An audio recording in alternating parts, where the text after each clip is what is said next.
Chris Watkin back again in part 2 of the Maxine Fothergill series of how to become a successful property investor. This video is both for landlords and also letting agents. Maxine, in part 1, we talked about how your foundations, both being in banking and estate agency, helped you become a great property investor. And now in part 2 of a part 5 series, we're talking about the importance of setting goals for your buy-to-let investment, and the financial foundations are so important to enable you to do that. So in your book, you emphasize setting goals before investing. Can you share why goal setting is so vital in property investment?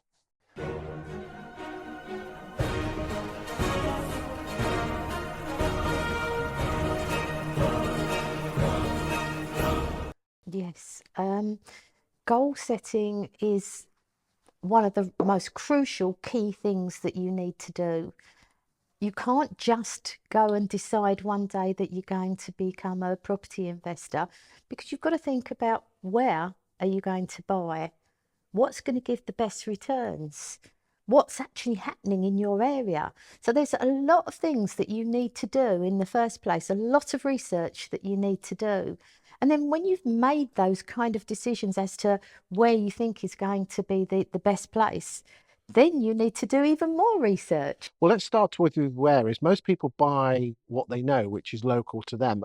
There are the exceptions, the city centres and the seaside towns, which do attract a certain type of landlord. Would you recommend people do buy local? They buy what they know? Absolutely.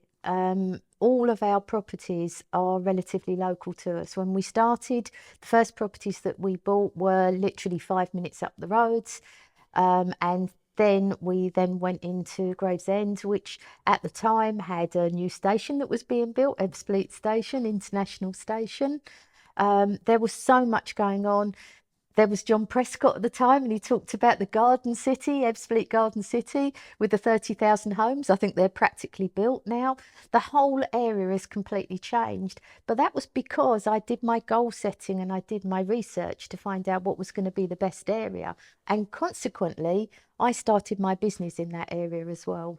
I find it fascinating that people, in the past, people have just gone to a property auction to buy one property. They miss it, so they don't want to waste their time. So they've just put their hands up at an auction at any old property anywhere. I mean, what recommendations do you give to landlords if they want to rent out of where they live? Let's say Bradford or St Helens or somewhere, and they live down in the south. Would you recommend that?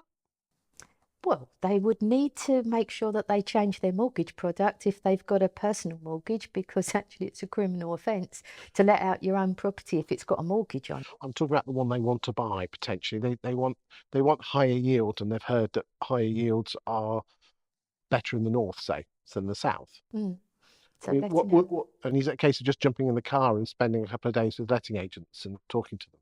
Yeah, I mean, I wouldn't particularly recommend doing that because it's very difficult.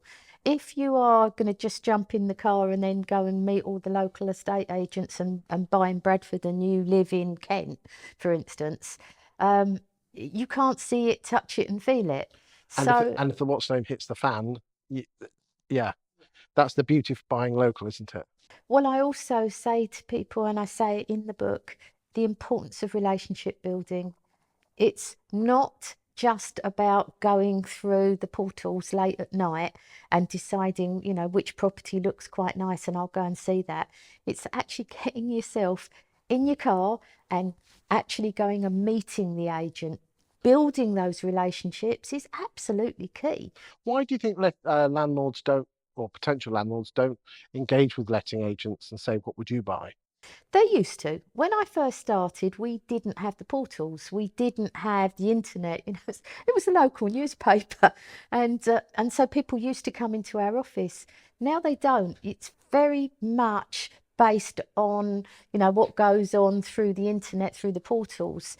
But that old-fashioned relationship building is absolutely vital. I 100% agree with you. And again, ladies and gentlemen, if there's one thing that I find fascinating with landlords is that they don't build relationships with the boys and girls, the men and ladies in the agents on the ground.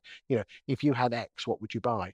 Yes, it is so important, because not only that, it will even, and one recommendation is, for a potential landlord who wants to build those relationships, build a good relationship. Go and take them in donuts, go and, take them in a coffee and get to know the guys and girls that are actually in the agency, because they will remember you.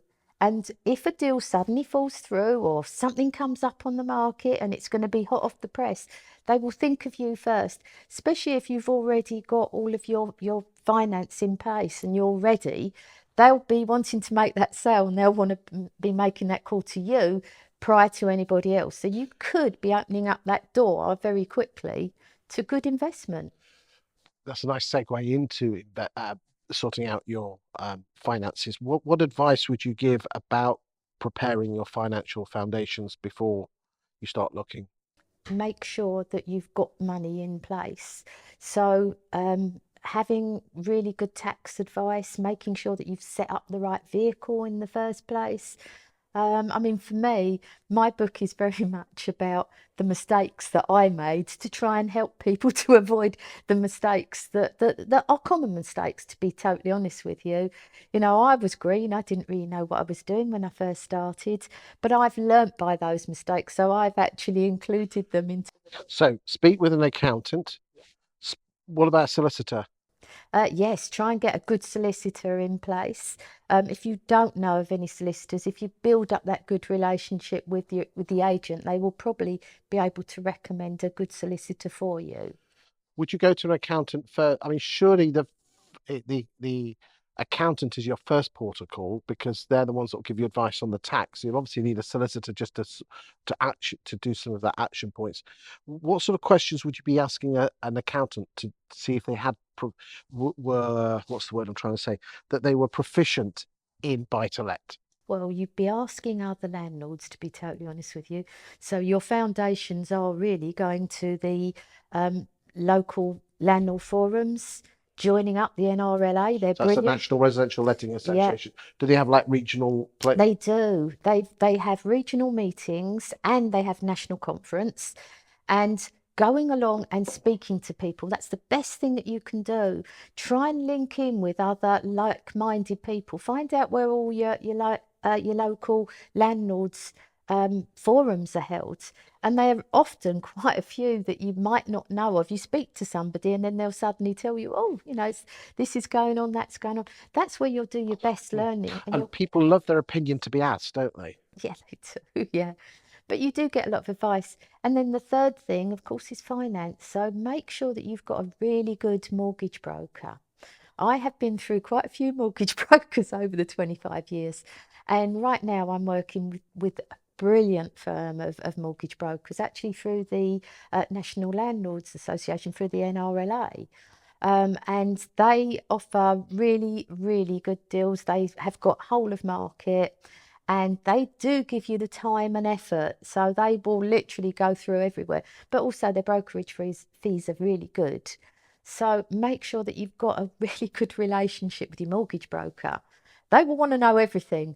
They want to even know how much you're spending on your shopping every week, because they need to know everything, because then they can set up the right deals for you as well. It sounds to me that we're not necessarily in the property business here, we're in the people business and property business. Definitely.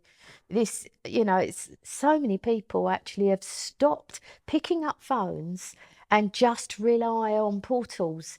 But I honestly do not believe that's the way forward. Well, I've done some research, and in some parts of the UK, 1 in 5 homes don't even make the portal. So if you're not on the main list, if you're not, and even then, if you're on the main list, you won't get the off-market stuff. Build relationships up with agents.